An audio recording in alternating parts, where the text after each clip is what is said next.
우리 대한민국은 엄청난 위기감을 느껴야 합니다. 미, 중, 신냉전 시대에 과연 우리에게 이에 현명하게 대응할 국가 전략은 있습니까? 이러지도 저러지도 못하는 진퇴양난의 상황 아닙니까? 지금이라도 여야정 협의체를 가동하고 여야 정당 대표들과의 머리를 맞대야 할 때입니다. 이러한 위기 상황에서 야권의 역할이 정말 중요합니다.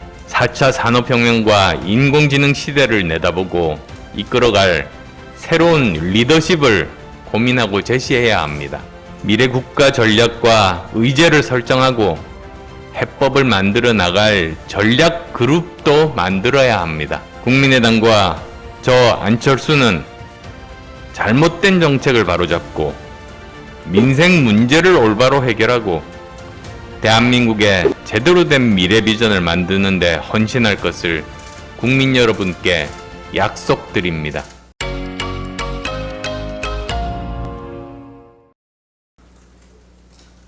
우리의 경쟁력은 당신들이 어디에 투자하느냐에 달려있다.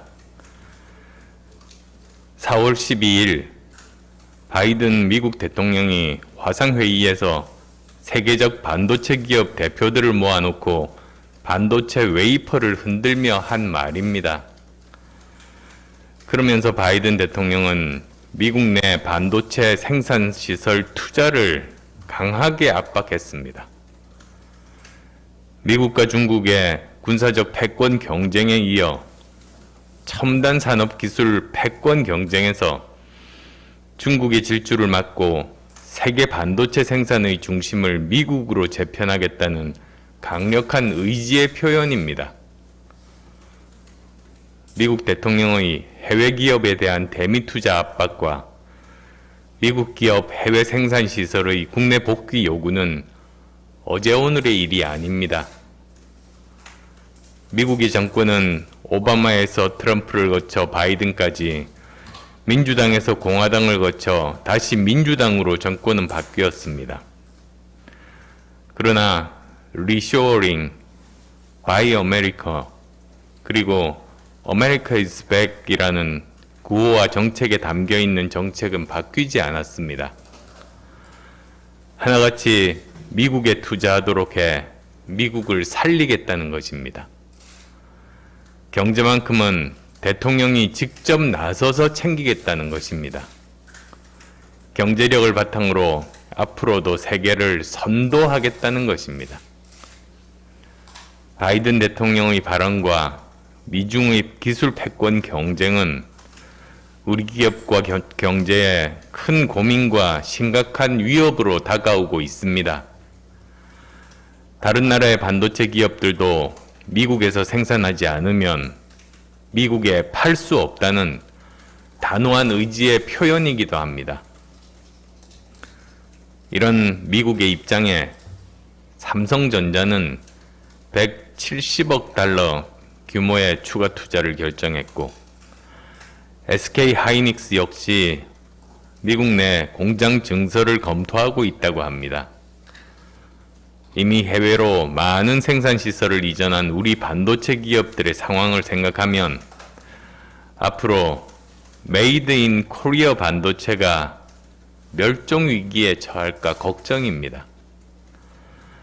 격화되는 미-중 간 기술 패권 경쟁 속에서 대한민국의 생존 전략은 무엇입니까? 저는 바이든 미국 대통령의 모습을 보면서 대한민국 대통령의 리더십을 생각해 봅니다. 대통령이 자국의 이익을 위해 강력한 의지를 표명하고 동원 가능한 모든 수단을 사용하는 것은 지극히 당연한 일일 겁니다. 그러나 언젠가부터 우리는 대한민국 국익을 위해 단호하고 효과적인 수단을 강구하는 대통령의 모습을 보지 못하고 있습니다. 지금 대한민국 문재인 대통령은 뭘 하고 계십니까? 미국 대통령이 직접 나서서 경제를 챙긴다니까 부랴부랴 오늘 확대 경제 장관 회의를 연다고 합니다.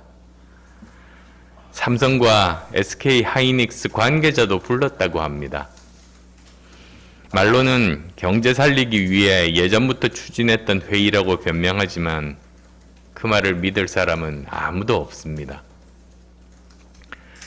경제, 안보 측면에서 우리와 뗄 수 없는 관계를 가진 미국과 중국의 디지털, 반도체, 인공지능 등 치열한 미래기술 패권 경쟁에 대해 우리 대한민국은 엄청난 위기감을 느껴야 합니다.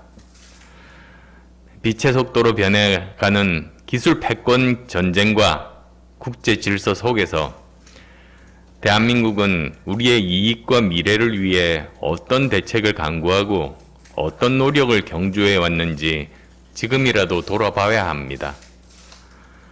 한번 생각해 봅시다. 대통령과 정부 여당이 한 짓들을 생각해 봅시다.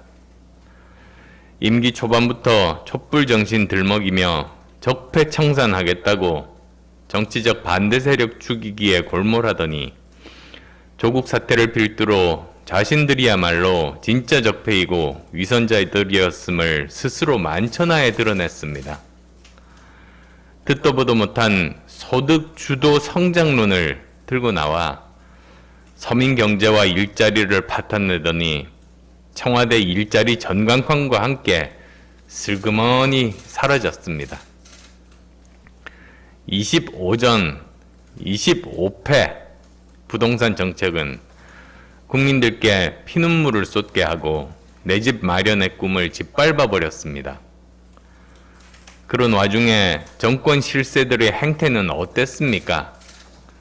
부동산 3법 만들어 전셋값 잡겠다고 해놓고선 자기들은 직전에 전세금 대폭 올려받은 내로남불 인사들이 판치는 청와대와 여당, 개발정보 미리 빼내 사익 챙기는 데 혈안이 된 의원들과 단체장들, 그리고 공기업 LH 직원들 등 열거하자면 한이 없습니다.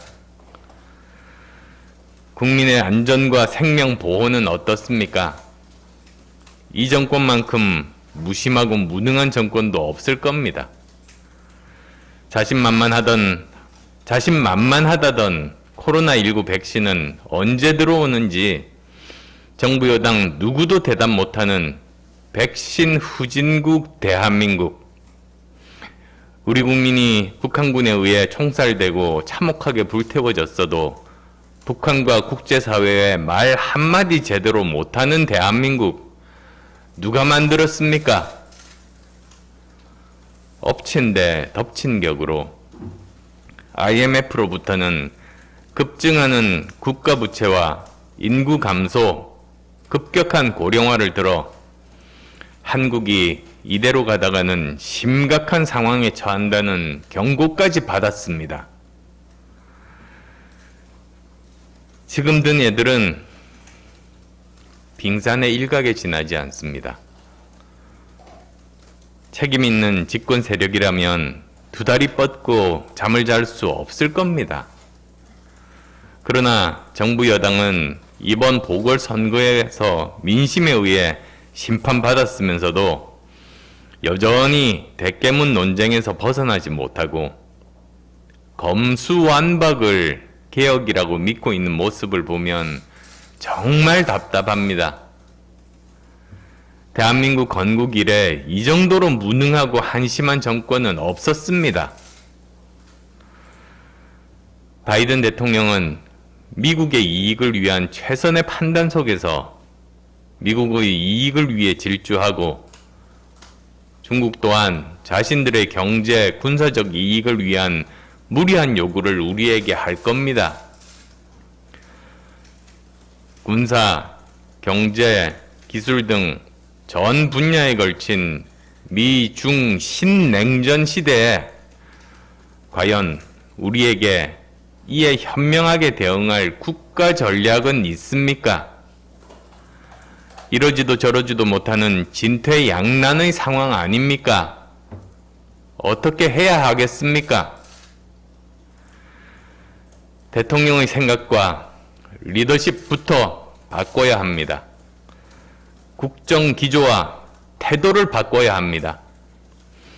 여야 정당 대표들을 초청해 현재 대한민국이 처해 있는 내외 사정을 소상하게 설명하고 함께 대응책을 모색하고 협조를 구해야 합니다. 위기 극복에 여야가 어디에 있겠습니까? 지금이라도 여야정 협의체를 가동하고 여야 정당 대표들과의 머리를 맞대야 할 때입니다. 그리고 지금도 곳곳에 포진하고 있는 세계적인 수준의 인재들을 누구 편인지 따지지 말고 널리 등용해야 합니다. 위기는 국민 통합으로 극복할 수 있고 국민 통합은 여야의 협치와 광범위한 인재 등용으로 시작할 수 있습니다. 대통령께 부탁드립니다. 너무 늦긴 했지만 포기하지 말고 백신 확보에 전력을 다해야 합니다. 경제를 제대로 챙겨야 합니다. 외교 안보에 대한 분명한 원칙과 기조를 세워야 합니다. 지금까지 확인된 잘못된 정책은 되돌리고 적어도 다음 정권이 무에서 시작하지 않도록 최소한의 기반만은 지켜주어야 합니다. 농사 망쳤다고 종자쌀까지 다 까먹으면 앞으로 농사는 영원히 지을 수 없습니다. 이러한 위기 상황에서 야권의 역할이 정말 중요합니다. 반사 이익에 얹혀 먹고 살려 한다면 국민은 보궐선거에서 여당에 내리쳤던 채찍을 이번에는 야권에 내리치실 것입니다. 야권이 대한민국의 위기 극복과 미래를 향한 혁신의 물꼬를 터야 합니다. 4차 산업혁명과 인공지능 시대를 내다보고 이끌어갈 새로운 리더십을 고민하고 제시해야 합니다. 미래 국가 전략과 의제를 설정하고 해법을 만들어 나갈 전략 그룹도 만들어야 합니다. 이제까지 한국 정치는 극단적 진영 논리가 지배해 양극단이 서로 반대만 했습니다. 그것이 정치 불안을 초래하고 국민 통합을 저해하고 사회의 발전과 개혁 동력과 시장 경제의 역동성을 떨어뜨렸습니다. 이러한 과거의 이념과 진영에서 벗어나 과학적이고 실용적 리더십을 만드는데 야권이 앞장서야 합니다. 그것이 야권의 혁신적 대통합의 목표가 되어야 하고 과정에서 행동으로 국민께 보여드려야 수권 세력으로서 국민들께 인정받을 수 있을 겁니다. 국민의당과 저 안철수는 잘못된 정책을 바로잡고 민생 문제를 올바로 해결하고 대한민국의 제대로 된 미래 비전을 만드는 데 헌신할 것을 국민 여러분께 약속드립니다.